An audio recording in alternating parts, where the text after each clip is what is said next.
colleagues, dear friends, on the behalf of AIM Congress, I would like to extend an honor and a welcome for you to attend the Future Cities 2025 sessions.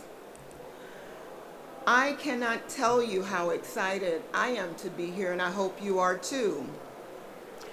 As a global real estate professional that is involved with sustainability, that is involved with ecosystems and ADIs, that is involved with different aspects of making the world a better place, your jobs, your interests, your investments are part of what I need in my industry to be successful, as well as to lead the charge in household and making all of our global entities a better place to live. Together, we're standing at the forefront of global innovation. We have the opportunity at this conference to engage with leaders, politicians, dignitaries, CEOs of various corporations, and of course, everyday individual that has an interest in global real estate and other industry-related items. I want to take the time to invite you to engage with those in the room. Discuss AI, discuss our net zero cities, discuss what it takes in order to unify us globally and help us become more productive, as well as to become financially stronger from one global entity to another. Ladies and gentlemen, I'm sure you'll agree that we're in an era of urban development. And this development requires collaboration, the collaboration between our countries, our cities, and our states. Through our collective efforts internationally, we have the power to shape cities into what we need them to be for the future. Believe it or not, the future is now. Ladies and gentlemen, I would like to introduce our first esteemed moderator, Dr. Akram Awad, Managing Director and Partner of Global Lead for Smart Cities, BCG. Akram is a strong advocate for human-centric urban transfer information. He focuses on leveraging technology to enhance the quality of life and build more inclusive, resilient cities. In addition to his role at BCG, Dr. Wad is a visiting professor of digital transformation and innovation management at IE Business Schools in Spain.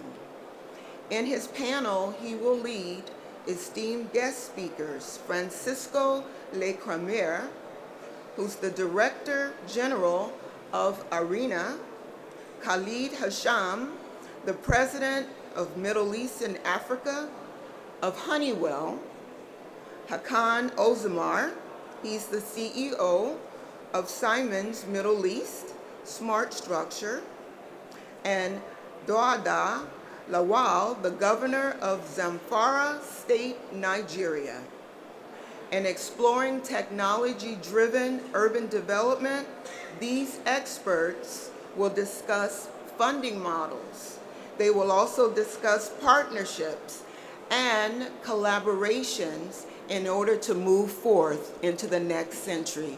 Ladies and gentlemen, I'd like to introduce our esteemed moderator and our panelists. Please give them a round of applause.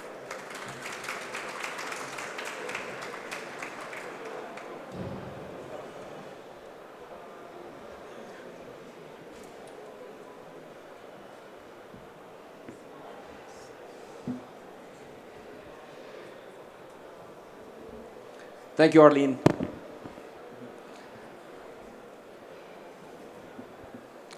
Good afternoon, everyone, and thank you for being with us today, and welcome to this session.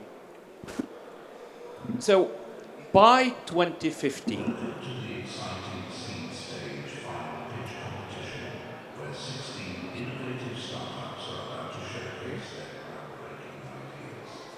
Each of these startups okay, demonstrates the so I'll try to be as loud as I can.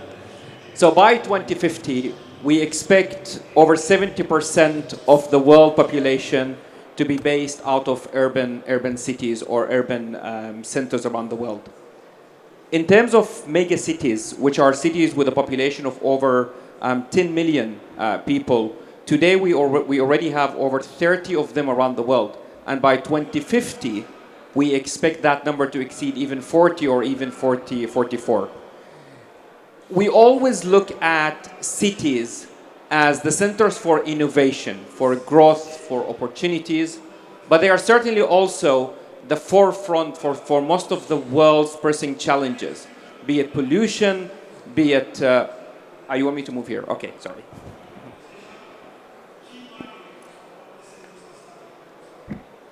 Can you hear me? Okay, cool.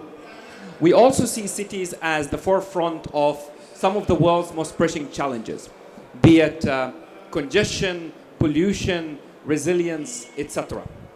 And smart city can potentially be a framework to address a lot of these challenges if done properly. And that means if done around citizen centricity, if done about equality and inclusiveness. But getting smart cities right is also about getting the right collaboration models, the right partnerships, and the right funding and financing models, which is basically what we want to fully unpack and discuss in today's panel. So I'm fortunate, and I think we're all fortunate to be joined by some of the leaders from the international organizations, from governments, and from the private sector to again unpack this vision together. I'm going to start with introducing Francisco Lacamera, Director General of the International Renewable Energy Agency. He took office in 2019 and brings more than 30 years of experience in the field of climate sustainability and international cooperation.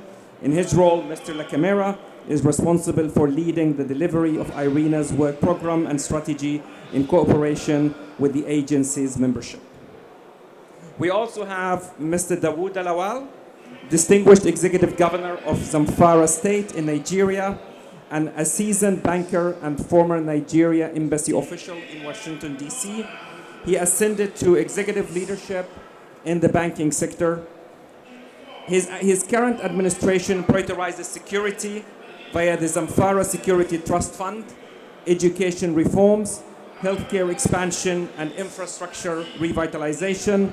His rescue agenda drives socio-economic growth, worker welfare, youth empowerment, positioning Zamfara as a beacon of progress. We also have Mr. Hakan Osmedir, CEO of Smart Infrastructure at Siemens Middle East and CEO of Siemens Qatar. He joined Siemens in 2014 as the Director of Strategy and Business Development in Turkey after working for other prominent companies in the US, Germany, and Turkey. He is a seasoned management professional with broad experience in industry, infrastructure, healthcare, and technology. And last but not least, we have Mr. Khalid Hashim, President of Honeywell in the Middle East and Africa, with a remit to spearhead the company's strategy for MIA, focusing on driving global alignment to the three mega trends of automation, the future of aviation, and energy transition, all while shaping a diversified portfolio of products and solutions tailored for the local market, driving key customer engagements, and building the talent and leadership pipeline. So let's begin this discussion with the most fundamental question. What is a smart city? And the good thing here is that we have different contexts from different parts of the world with different backgrounds to really shape a definition, an inclusive definition of smart city. Francisco, let me start with you. With the rapid growth of renewable energy and the transition toward and adoption of renewable energy, from your perspective, how does IRENA define the role of smart city in driving sustainable and energy efficient future for the world? Thanks for your question.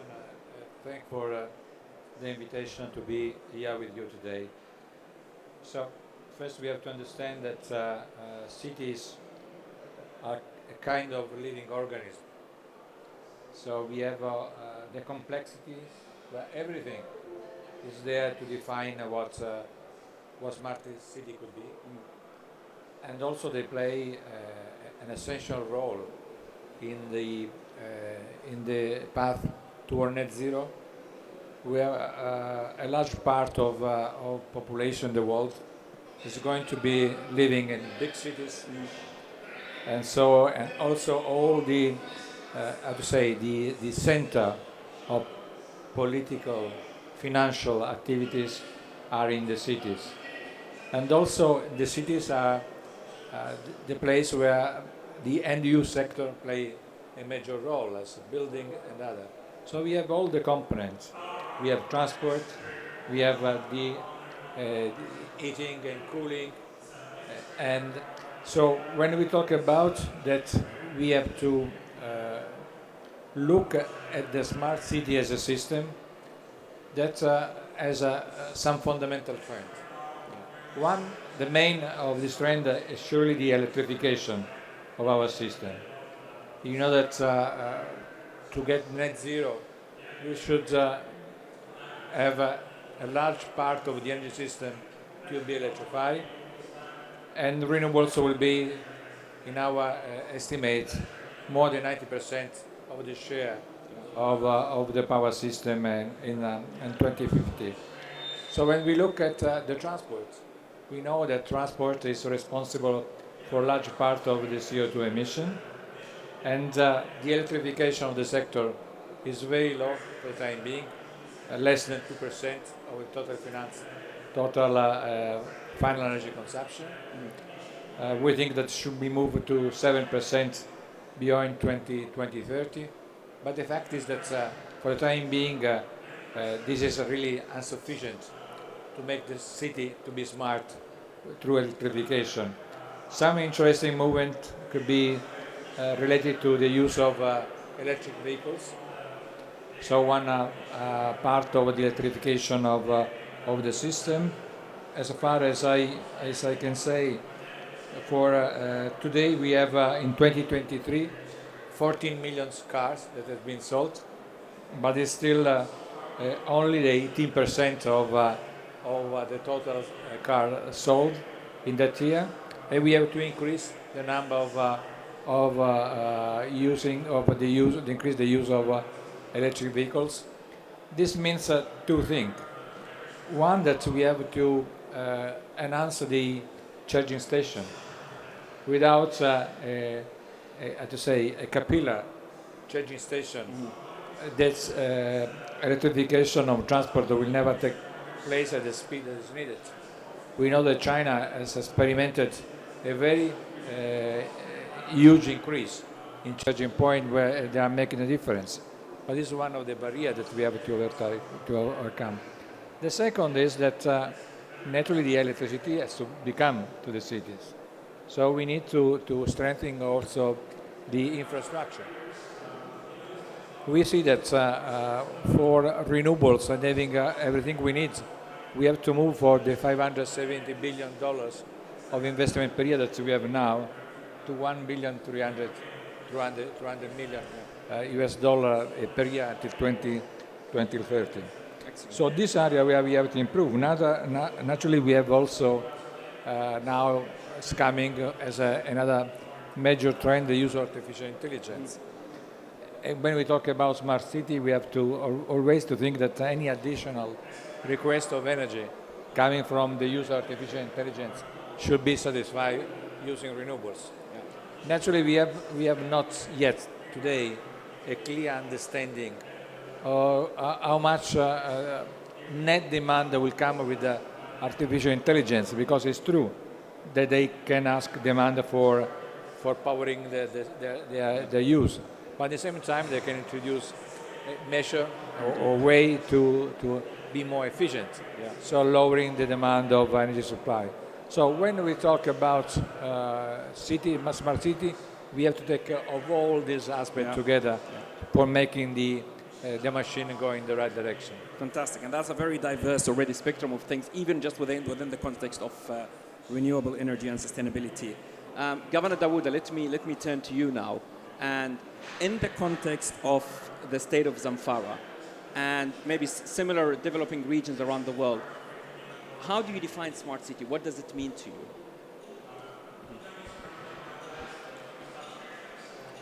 Well, thank you very much for this opportunity to be here and speak about smart city. Well, the concept of smart city actually is by using data, using technology to be able to make life easy in different aspects and bring about development. It could be in the area of healthcare, in the area of education, urban development, and other infrastructure. So it's actually making life easy than going through different processes and bringing about development. Excellent. And that is what we're for. Thank you. You're welcome. Hakan, from Siemens' perspective, how do you define smart city in a practical way, infrastructure driven with everything that you're doing? Good afternoon, everybody, first of all, and pleasure to be here. And for Siemens, I think the smart city means if you make people happy living in cities with utilizing different technologies, then we can call the city as smart, because the technologies are there, and there are multiple different technologies in different areas. AI is one of them, the IoT is another. And when you combine all the technologies, but at the end of the day, it needs to be some value for the people, for the residents. You need to utilize the data, you need to predict maintenance, and you need to optimize the buildings. You need to connect everything together on the platform so that the city can be smart. So this is more or less our understanding. And Khalid, what about you in Honeywell? And in particular, what does smart city mean, given that your focus here is in the region and the sort of things that typically people talk about when they talk about smart city in the Middle East and North Africa? Sure.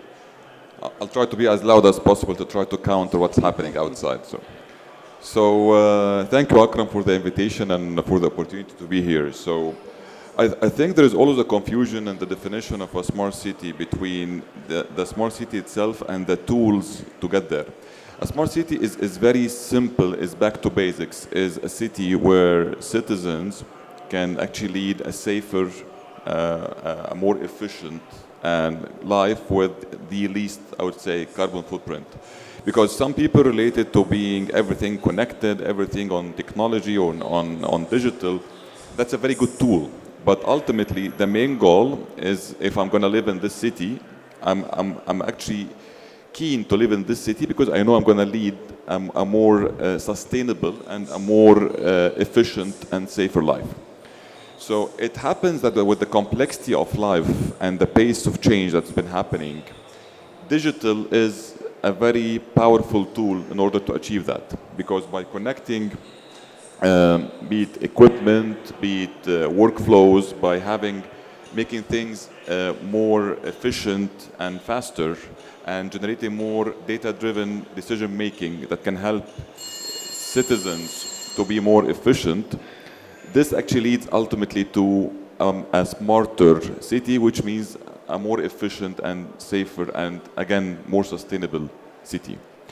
And we've seen that across the region, in the Middle East particularly. And by the way, the Middle East is one of the leading regions across the globe when it comes to smart cities. And we've seen that in countries like UAE, in Saudi, in Egypt, and now also we're seeing it in developing in Morocco. So Middle East is actually on the forefront of creating a smart city, with very clear priorities, because one of the key things that needs to be considered is always also the conflicting priorities of a city, because it's not a smart building, it's not a smart operation, it's a city. So this means that you have a lot of stakeholders that when you're trying to design something for, you're definitely going to end up with some conflicts. So accommodating all that in a very robust kind of design for execution is the key thing that we've been seeing in the region. Fantastic. I'll come back to the point about the UAE and the Middle East leadership in this space. I think it's quite interesting. I want just to dig one level deeper into the practicalities and what problems we're solving for with Smart City. And I want to go back to you, Governor Dawuda. From your experience, where did you see the biggest impact being created? Where you're solving for real problems? If you can even share with us, a couple of stories around how Smart City is actually working for you in your state. Well, let me start from the area of security. For example, in Zamfara State, it's a state that is facing some security challenges. However, with the use of technology, it makes things much easier in terms of prevention and even detecting when things are about to happen. And it also helps you to have a kind of database where some of these happenings, and you can also have a control center that makes it easy for you to monitor every activities in terms of any criminality. Mm-hmm. That is one. If you look at the health sector, it also helps you to have an effective management information system about the people and a centralized system where it makes life easy for you to have information of anybody from any location. When you look at transportation, it also helps you to plan effectively in terms of what kind of transportation system you have. It also helps in generating revenue because you are basically seeing everything that is happening, and it makes life easy. Using artificial intelligence, cameras all over, it also helps you in terms of planning the city. Schools. Yeah. If you're able to have all your school within a particular network, it makes learning easy, which means you can be everywhere, you can be anywhere. All you need to do is just have the right infrastructure in place, and that makes life easy. Learning becomes much, much easier for our people. Excellent, thank you. Yeah. Hakan, maybe a similar question to you, but from an industry perspective. Where did you see Smart City? I mean, there is a lot of hype around Smart City and what it can bring. From your practical experience, where did you see Smart City actually delivering the biggest efficiencies in your applications? Yeah. Let me start with giving a couple of examples on the technologies that we use as well as the locations focusing on Middle East. So I divided into some pieces. So Smart City has some elements for us. One is the buildings. You can see the buildings in everywhere, and all the buildings, is crucial for the human being. We spent our 80 to 90% of our time in the building. So the air quality matters, the noise evaluation matters, and whatever we are using in the buildings, the efficiencies, energy, water consumption, they all matter. So that is important. You combine the technologies to create the digital twin of the buildings and as well as the cities. So you can manage the campuses based on the data. You can manage the grids with the softwares, much efficiency on the infrastructure side of the cities, electricity, the water and everything. And at the end of the day, the technologies that we are using, like artificial intelligence, like IoT, and is enabling us to create most of the time the efficiencies. Just to give you the solid examples, we are cooperating together with Ministry of Energy and Infrastructure on 60 buildings. We are utilizing most of our technologies so that they can save the energy. And the savings of these 60 buildings is up to 27%. Wow. So we can see this as an example of utilizing technology and creating the efficiency. And this efficiency not only good for the technology, but at the same time for the net zero target of the countries. Yeah. Another example is in Saudi Arabia. It's maybe most of you heard the NEOM project. Under NEOM city, there are some small cities or sections. And for the Sindal Islands, we utilize again all the building technologies for the islands, creating another efficiency.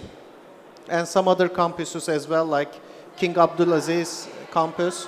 And in Qatar, another example from Qatar, the Qatar wanted to create a digital version of the Souk Waqf, their central, the new city called Musharraf City. Again, we utilized lots of electrification aspects, software aspects, and the building technology so that the city can speak with the data.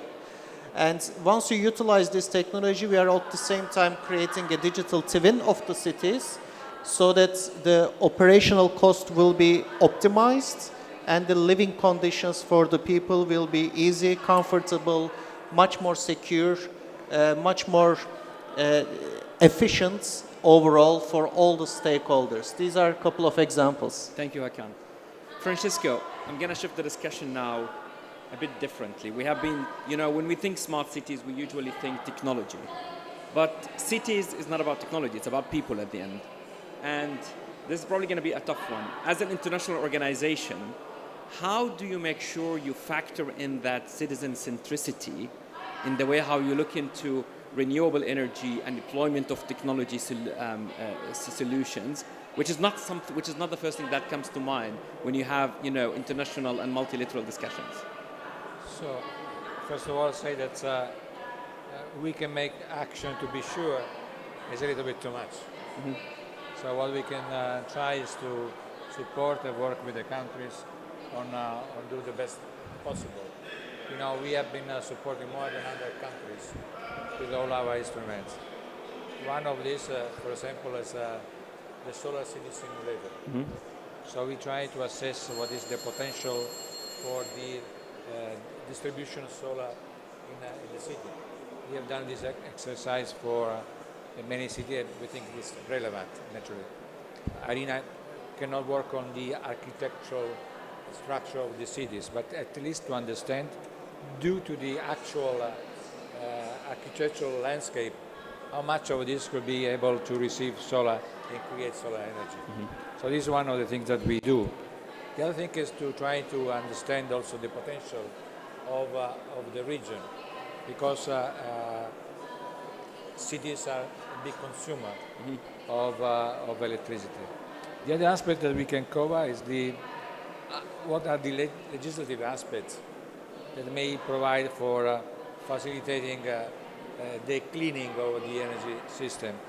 Because naturally it's true that the cities consist of people, but we think that going for a diversified and distributed energy system may facilitate the building of cities that may made for people, and not just for creating profit and electricity.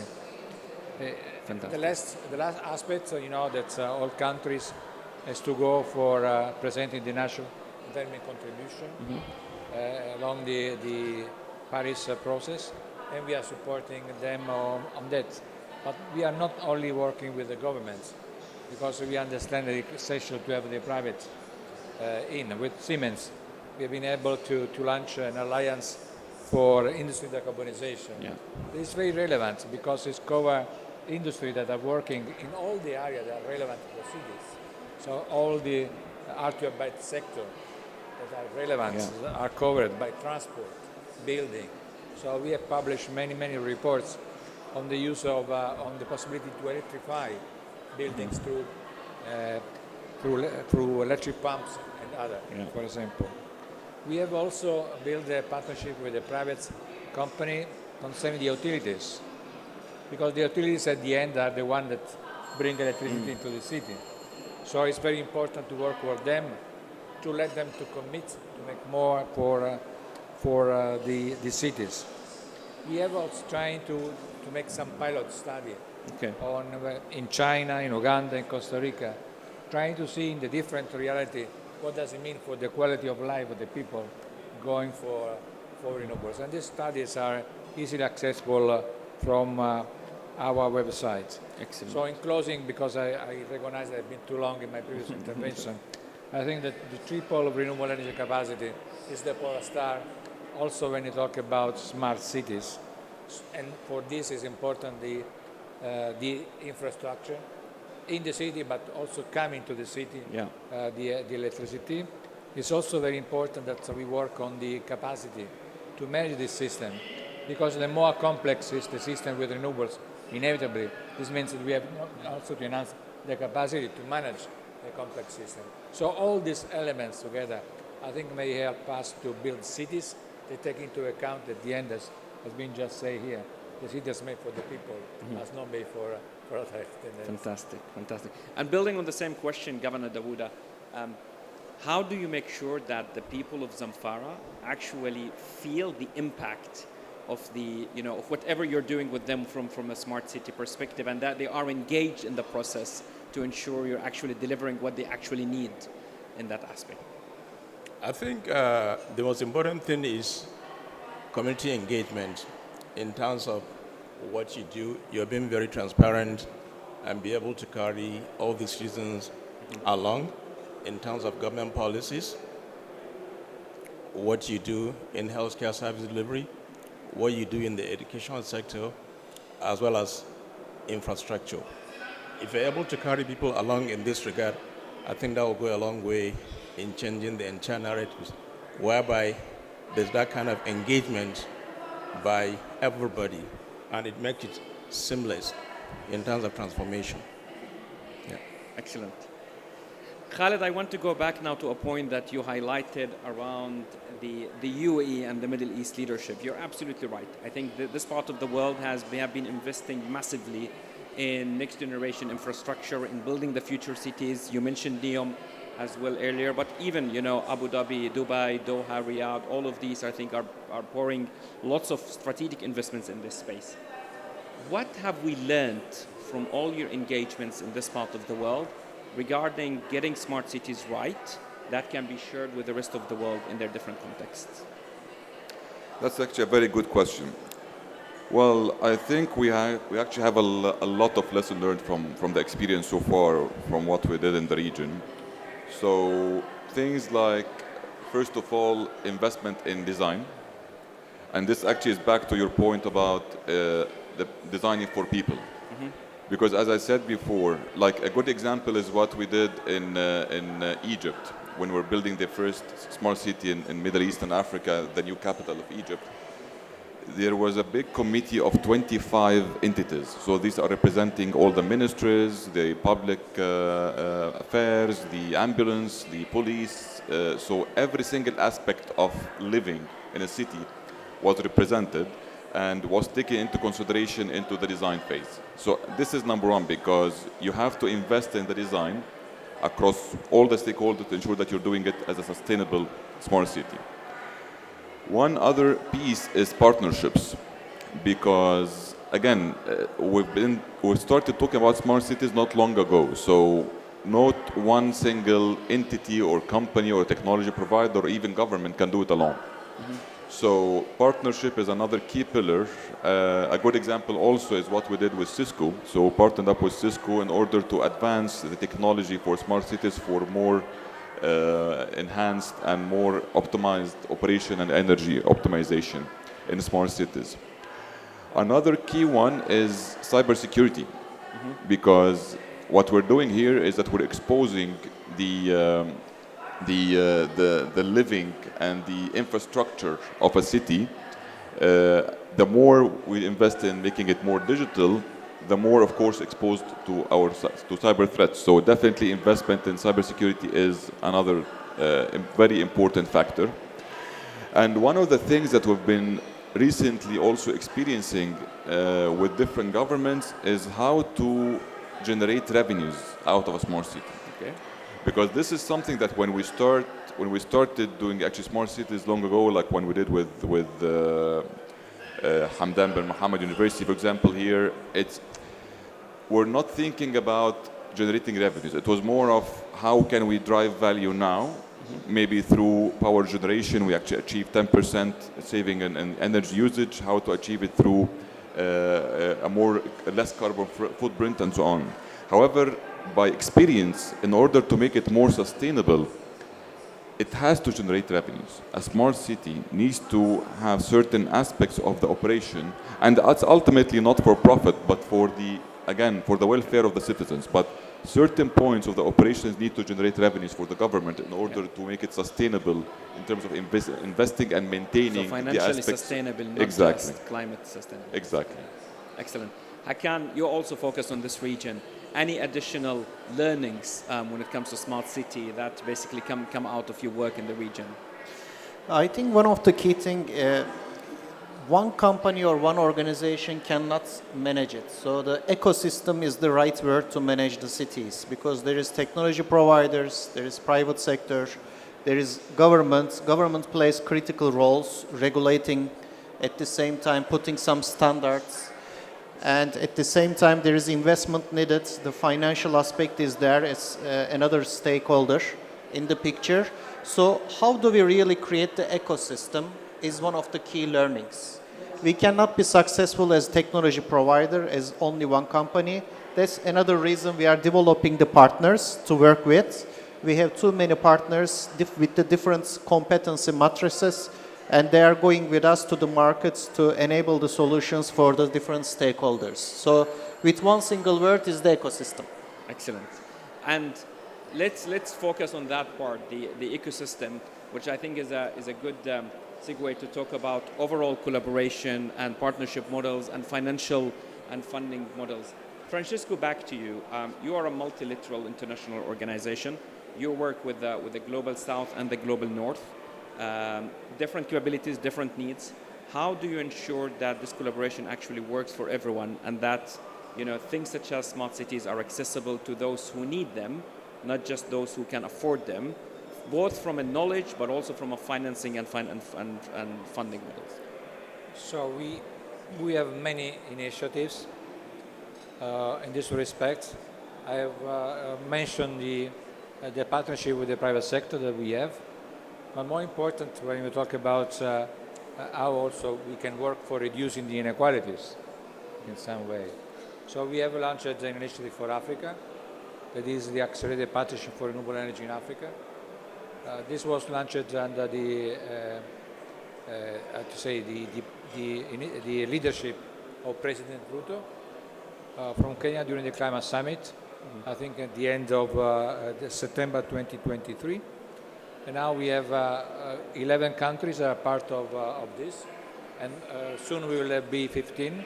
And naturally, also smart cities are in the center of our focus. We have been successful in this first month of experience in Africa, that we have launched at Baku, COP29, another regional initiative for the Central Asia region. Yesterday I was in Samarkand for a meeting of the 5 countries. I have to say that there is a really sense of moving toward renewables, smart city as in the center of the occasion. And if we succeed, we will have a similar initiative for Southeast Asia that we may launch during the Singapore Energy Week later this year in October. So we are trying to move from the global perspective that we have been working for years to a more regional and sometimes domestic level to arrive for what really not only countries but also regions and municipality needs. So these are a way to work for the smart city. Naturally, we have our training activities, enhanced capability is. We always say that for accelerating our path toward renewables, we need infrastructure, we need policies, and we need people. Yeah.